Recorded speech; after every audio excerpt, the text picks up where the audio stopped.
When you stand on the prime meridian at the Royal Observatory in Greenwich, you're standing on a line that divides the world. But more than that, you're standing at a nexus of human curiosity, a place where we first began to systematically map the heavens and our place within them.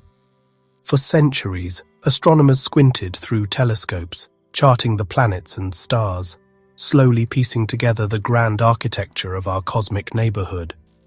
The progress since those early days is frankly staggering. We've gone from simply looking to actively reaching out and touching the cosmos. In just the last few decades, we've pushed the boundaries of exploration in ways our ancestors could only dream of.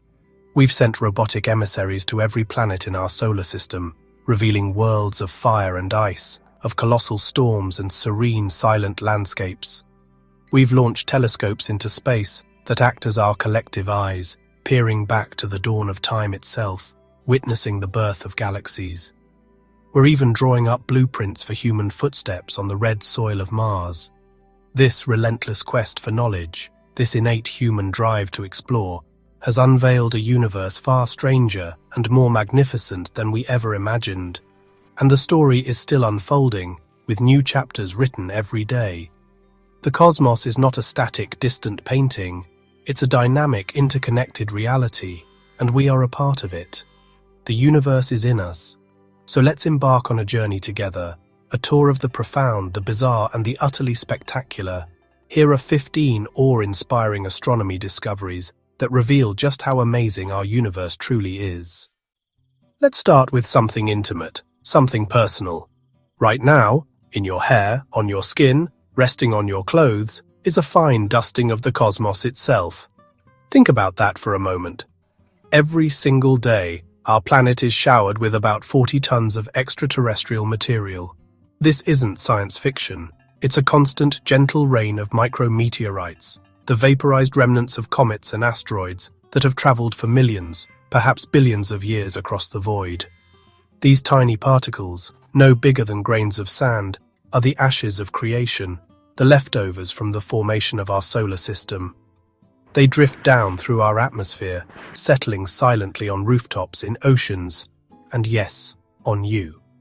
You are, in a very real sense, collecting pieces of distant worlds without even trying. The next time you run your fingers through your hair, pause for a moment.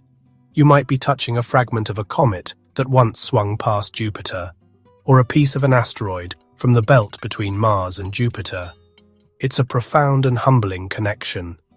We don't just look at the universe, we are physically and chemically connected to it in the most direct way imaginable. We are stardust, made manifest. When we think of a star, we imagine a ferocious, incandescent ball of fire, an object of unimaginable heat, like our sun. To touch one would mean instant vaporization. But the universe, in its infinite variety, has a surprise for us. There are stars so cool, you could hypothetically reach out and touch their surface without being scalded. These are not the stars of myth and legend. They are the runts of the cosmic litter, the celestial objects known as brown dwarfs. They are the halfway point between a giant planet like Jupiter and a true star. Among these, the coolest of all are the Y-type brown dwarfs. These stellar embers have surface temperatures that can be as low as room temperature, or even colder than the human body. Imagine a celestial body, more massive than any planet in our solar system, glowing faintly in the infrared, with a temperature you could comfortably experience. It challenges our very definition of what a star is. It reminds us that the cosmos doesn't conform to our neat little categories. It's a place of extremes, from the searing furnace of a blue supergiant to the gentle, almost negligible warmth of a white dwarf. For millennia, we have looked up at the night sky and asked the ultimate question: are we alone? Is there another world out there like ours? For the longest time, the answer was pure speculation, the stuff of philosophy and fiction. But now, thanks to the power of our telescopes and the tireless work of astronomers, we are moving toward a statistical certainty. Based on data from missions like the Kepler Space Telescope, we now have a tantalizing estimate. There could be as many as 10 billion Earth-like planets in our Milky Way galaxy alone. Think about that number for a second. Not a few thousand, not a million, but billions of potential worlds. The current models suggest that as many as 1 in every 6 stars, maybe more, hosts a planet roughly the size of Earth, orbiting within its habitable zone, that Goldilocks region where temperatures are just right for liquid water to exist on the surface. That doesn't mean they all have life, of course, but it means the potential ingredients, the potential stages for life's grand drama, are not rare. They are common. Our galaxy is teeming with Earth-sized worlds in Earth-like orbits. We live in a cosmos that seems predisposed to create cradles for life. There is perhaps no more iconic, more majestic sight in our solar system than the rings of Saturn. They stretch for hundreds of thousands of kilometers, a vast, shimmering disk of ice and rock that just absolutely dwarfs our own planet. From a distance, they look solid, almost like a celestial vinyl record. But you know, when you consider their dimensions, their true nature is revealed, and it is utterly mind-boggling. While the rings are incredibly wide, they are, on average, astonishingly thin. We're talking about a thickness of only a few hundred meters, and in some places as little as 10 meters. To put that into perspective, imagine a Blu-ray disc. Now, scale that disc up until it's a kilometer wide. At that scale, the thickness of Saturn's rings would be even thinner than the Blu-ray. They are a cosmic sheet of paper, a structure so fragile and delicate, it seems impossible. They're not a solid object, but a blizzard of countless individual particles, from tiny dust grains to chunks the size of a house, each in its own perfect orbit around the gas giant. The fact that such a vast yet gossamer thin structure can exist is a testament to the beautiful and precise laws of gravity and motion that govern our universe. We value elements like gold, platinum, and silver for their rarity and beauty. We craft them into jewelry, use them in our technology, and for centuries we've built our economies upon them. But where did these precious metals come from? The atoms in your wedding ring or in the electronics of your phone were not forged in the heart of an ordinary star like our sun. The creation of these heavy elements requires an event of such violence, such cosmic cataclysm, that it really beggars the imagination. They are born in the death dance of stars. Specifically, they are created in the collision of neutron stars. These are the ultra-dense corpses left behind after a massive star goes supernova. Imagine 2 objects, each more massive than our sun, crushed down into a sphere the size of a city, spinning hundreds of times a second. When 2 such objects in a binary system spiral into each other, the resulting explosion, called a kilonova, is one of the most energetic events in the universe. In that brief, violent moment, the conditions are so extreme that lighter elements are fused into heavier ones, creating vast quantities of gold, platinum, and other precious metals, which are then flung out into the cosmos, seeding the next generation of stars and planets. The gold on your finger is a relic of a stellar ghost collision. We humans often see ourselves as the pinnacle of existence, the dominant presence. We count our population in the billions, and the total number of humans who have ever lived is estimated to be around 117 billion. It's a large number, a real testament to our species' history. But the universe has a way of putting our sense of scale into perspective. Let's look up at our own cosmic home, the Milky Way galaxy. How many stars does it contain? The estimates vary, but a conservative figure is around 200 to 400 billion. Let that sink in for a moment. There are likely more stars in our galaxy alone than there have ever been human beings in the entire history of our species. For every person who has ever walked the Earth, ever loved, ever dreamed, ever died, there are at least 2 or 3 stars shining in the Milky Way. And that's just our galaxy, which is only one of hundreds of billions, maybe even trillions of galaxies in the observable universe. It's a number that really defies easy comprehension. It tells us that we are part of something immeasurably vast, a single thought in a cosmic mind of unimaginable scope. Our individual lives are precious and unique, but we exist within a stellar sea of truly staggering proportions. When we picture an asteroid, we usually think of a lone potato-shaped rock tumbling through space. They are the wanderers, the minor players in the grand cosmic drama dominated by planets and stars. But our explorations have revealed that even these humble objects can be surprisingly complex. They can have their own miniature systems, their own celestial companions. We've discovered that asteroids can have moons. The first confirmed case was Dactyl, a tiny moon just over a kilometer wide, found orbiting the asteroid Ida by the Galileo spacecraft in 1993. It was a revelation, but the universe had an even bigger surprise in store. In 2014, astronomers watching a distant object named Chariklo, a small body orbiting between Saturn and Uranus, saw its light dim in a peculiar way. It turned out Chariklo has not one but two distinct rings of its own. This was completely unexpected. We thought only giant planets could possess ring systems.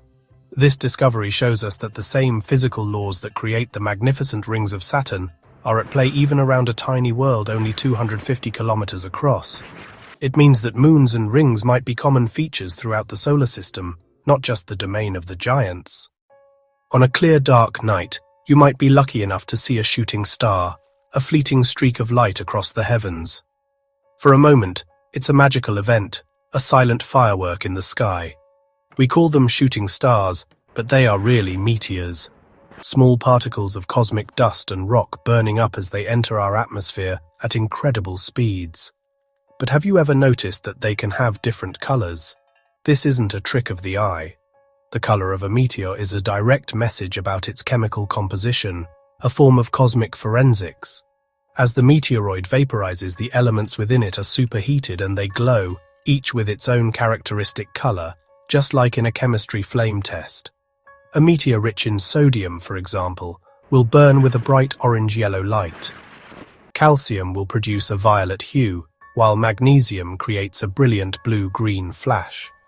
Iron glows yellow, and the nitrogen and oxygen from our own atmosphere, when ionized by the meteor's passage, contribute a fiery red. So the next time you see a shooting star, look closely. You're not just making a wish, you are witnessing a high-speed chemical analysis, reading the elemental signature of a visitor from outer space. We tend to think of the solar system as a static, clockwork mechanism, with the planets locked in their orbits for all time. But the early history of our cosmic neighborhood was a far more chaotic and violent place. The leading theory for how the outer planets settled into their current positions, known as the Nice model, suggests a dramatic and surprising history. It's possible, even likely, that Uranus and Neptune, the two ice giants at the edge of our system, actually swapped places billions of years ago. According to this model, the giant planets, Jupiter, Saturn, Neptune, and Uranus, initially formed much closer together and closer to the Sun. Gravitational interactions between them and a vast disk of smaller icy bodies caused their orbits to shift. In one particularly dramatic version of this cosmic dance, a gravitational encounter with Saturn could have flung Uranus outward, while Neptune was pushed inward, causing them to cross paths and exchange their positions. This planetary migration would have been a chaotic event, flinging asteroids and comets all over the solar system, possibly causing the late heavy bombardment that peppered the Moon and inner planets with craters. Our solar system's calm present belies a turbulent past. In the year 1054 AD, Chinese astronomers recorded the appearance of a guest star in the sky. It was so bright it was visible during the daytime for 23 days and at night for nearly 2 years. They were witnessing a supernova, the spectacular death of a massive star. What they didn't know is that they were documenting the birth of one of the most famous and beautiful objects in the night sky. Today, nearly 1,000 years later, we can point our telescopes to that same spot in the constellation of Taurus and see the aftermath of that explosion, the Crab Nebula. It is a stunning, expanding cloud of gas and dust, a celestial tombstone 6 light-years across. At its heart lies the crushed core of the original star, a super-dense pulsar, spinning 30 times a second and sweeping beams of radiation across the cosmos like a lighthouse. The Crab Nebula is a direct link to our past, an event witnessed by our ancestors that we can still study in incredible detail today. It shows us that the universe is a place of cycles, of death and rebirth. The elements forged in that titanic explosion were blasted into space, becoming the raw materials for future stars, future planets, and perhaps future life. For all of human history, every object we've ever studied in our solar system, every planet, moon, comet, and asteroid was born here, a member of our own cosmic family. But in 2017, that changed forever. Astronomers detected something new, something that was just passing through. It was an object moving too fast to be bound by the sun's gravity, on a trajectory that could only have come from interstellar space. It was our first confirmed visitor from another star system. They named it oumuamua, a Hawaiian word meaning a messenger from afar arriving first. Oumuamua was bizarre. It was small, dark, reddish, and highly elongated, perhaps 10 times as long as it was wide, shaped something like a cosmic cigar. It tumbled through our solar system, and as it passed the sun, it accelerated slightly in a way that couldn't be explained by gravity alone, without showing any of the typical signs of a comet's tail. Its true nature remains a mystery, a source of intense scientific debate. Was it a new type of comet, a nitrogen iceberg fragment, or something else entirely? Whatever it was, oumuamua opened a new window on the cosmos, proving that pieces of other star systems are actively drifting through our own. When you look up at the moon, it appears as a world of monochrome beauty, a canvas of brilliant whites and charcoal greys. It's the pale moonlight of poetry and song. But this perception is a limitation of our own eyes. The moon is, in fact, a surprisingly colourful place. Its surface is painted in subtle hues of red, blue and orange, colours that tell a rich geological story. These colours are just too faint for the human eye to distinguish, but they can be brought out by enhancing the saturation in photographs. These subtle shades are clues to the moon's mineral composition. The blue and purple areas, typically found in the vast lunar maria, are rich in titanium-bearing minerals like ilmenite. The orange and reddish areas indicate a soil that is poor in titanium but rich in iron. By studying these mineral maps created from enhanced color images, geologists can understand the history of volcanic activity on the moon, tracing ancient lava flows and mapping the distribution of resources across its surface. The moon isn't just a grey rock. It's a complex world with a vibrant, colourful history written on its face, waiting for us to learn how to read it. Twinkle, twinkle, little star. You know, we often think of stars as tiny white pinpricks of light in the night sky. Even our own sun is often described as a white star. But in reality, very few stars are truly white. A star's colour is a direct indicator of its surface temperature, and, well, it actually spans a whole spectrum of beautiful hues. The hottest, most massive stars are a brilliant blue or blue-white. Stars like our sun are actually a yellowish-white, and the coolest, smallest stars glow with a deep orange or red light. The reason most stars appear white to our unaided eye is due to a combination of distance, atmospheric distortion, and the limitations of our own vision. Our eyes' color-detecting cone cells just don't work well in low light, so we rely on our rod cells, which only see in black and white. So when we look at the faint light from distant stars, they all tend to look white. But you know, if you point a telescope or a camera at them, their true colors really blaze forth. The night sky is not a monochrome canvas. It's actually a vibrant tapestry woven with the blue fire of Rigel, the golden glow of Capella, and the ruby red of Betelgeuse. Diamonds. On Earth, they're a symbol of rarity, luxury, and endurance, forged deep within the planet's mantle under immense heat and pressure. But on a cosmic scale, diamonds might be, well, surprisingly common. The universe, it seems, has a real penchant for creating them in the most unlikely of places. Take the ice giants of our own solar system, Uranus and Neptune. Scientists believe that the extreme pressures and temperatures deep within their atmospheres could be literally squeezing carbon atoms into solid diamonds, which then rain down through the planet's interiors. And it gets even more spectacular. Astronomers have discovered what appears to be a planet made largely of diamond, orbiting a nearby star. But perhaps the most famous cosmic jewel is a star named BPM 37093, nicknamed Lucy after the Beatles' song. It's a white dwarf, the collapsed core of a star that was once like our sun. It is essentially a single crystallized object, and its core is believed to be a diamond of 10 billion trillion carats. That's a diamond the size of a planet. It's honestly a breathtaking thought. The final, beautiful, crystallized remnant of a star's life is the most precious gem we know. We are creatures of rhythm, our lives governed by the familiar cycle of day and night, which is tied to the rotation of our planet. A day is one spin, a year is one orbit. It's a simple relationship we take for granted. But travel to our nearest planetary neighbor, Venus, and you'll find this fundamental concept turned completely on its head. Venus is a world of extremes with a crushing atmosphere and runaway greenhouse effect, but its most bizarre feature might be its sense of time. A single day on Venus is longer than its entire year. Here's how that works. Venus takes about 225 Earth days to complete one orbit around the Sun. That's its year, but it rotates on its axis incredibly slowly and backwards compared to most other planets.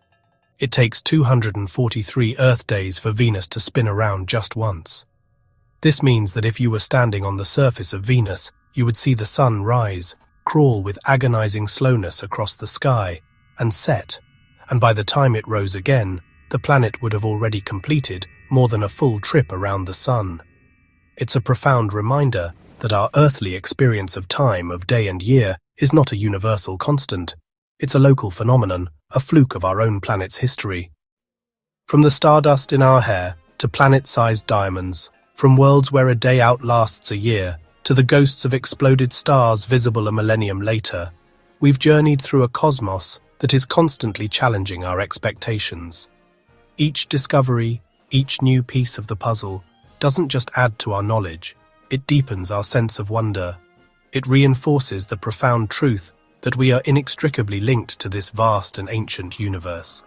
The story of the cosmos is our story, written in the language of stars, planets, and the fundamental laws of physics.